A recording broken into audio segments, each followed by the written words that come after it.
স্বচ্ছ ভারত অভিযান পান্দানো কিতিঙ্গৈ কারাকশালা সাবখালাই জাকা কৃষ্ণনগরনি সৎসঙ্গ বিহারতে রাম ঠাকুর সেবা মন্দির আসালনি কৃষ্ণনগরনি সৎসঙ্গ বিহার সাবখালাইমানি থায়ো মানজাখা এমসিনি মেয়র দীপক মজুমদার তে রাম ঠাকুর সেবা মন্দির সাবখালাইমানি থায়ো মানজাখা লুকহাম সামুংখলাইনাই রাজীব ভট্টাচার্য। আপনারা সবাই অবগত আছেন যে আগামী 22শে জানুয়ারি আমাদের অযোধ্যায় রামলালার প্রাণ প্রতিষ্ঠা হতে চলছে। এই প্রাণ প্রতিষ্ঠাকে সামনে রেখে সমস্ত সনাতন ধর্মের যারা রয়েছে তাদের মধ্যে যে উৎসাহ এবং উদ্দীপনা আমাদের তৎসঙ্গে আমাদের দেশের যশস্বী প্রধানমন্ত্রী আহ্বান করেছেন যে মকর সংক্রান্তির দিন থেকে 22 জানুয়ারি অবধি আমরা যত তীর্থক্ষেত্র রয়েছে সেগুলিকে স্বচ্ছতা অভিযানের মাধ্যমে একটা উনি আহ্বান করেছেন সমস্ত ভারতবর্ষীকে।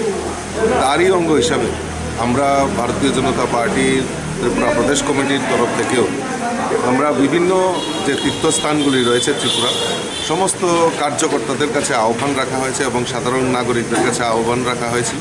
প্রভু ভগবান রাম মন্দিরের আনুষ্ঠানিক উদ্বোধনকে সামনে রেখে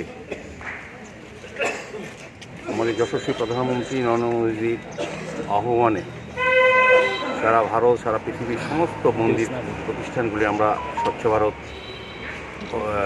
কর্মসূচি গ্রহণ করেছি। তারই অঙ্গ হিসাবে আমাদের রাজ্যের প্রতিটি দেবালয় মন্দির বিভিন্ন ধর্মীয় প্রতিষ্ঠান আমরা স্বচ্ছ ভারতের মধ্যে আমরা কর্মসূচি গ্রহণ করেছি। আজকে আমাদের আগরতলা স্থিত সৎসঙ্গ আশ্রমে আমরা সৎসঙ্গ বিহার আশ্রমে বিহারে আমরা এই উদ্যোগ গ্রহণ করেছি। আমাদের সঙ্গে আমাদের সমাজ থেকে আমাদের পাপিয়া দিদিমণি আছে, আমাদের ভারতীয় জনতা পার্টির সহ সভানেত্রী পাপিয়া দত্ত মহোদয় আছে, আমাদের সাবধাননগরের মণ্ডল সভাপতি তাপসদেব আছেন, আমাদের এখানে গৌতম ঘোষ আমাদের নেতৃত্বে আছেন, আমাদের কর্পোরেটর শিকে ব্যানার্জি আছেন, আমাদের এই সৎসঙ্গ বিহারে যারা দায়িত্বে আছেন আমাদের মাননীয় সবাই আছেন। সার্বিকভাবে এই এলাকার লোকজন নিয়ে আমরা আমাদের প্রধানমন্ত্রীর আহ্বানে সাড়া দিয়ে আমরা কিন্তু প্রতিটি দেবালয় মন্দির আমরা প্রতিনিয়ত আমরা স্বচ্ছ অভিযান করছি। রাজঘরাউল নিশিমি প্রণমিকক থুমচিনি খরাং।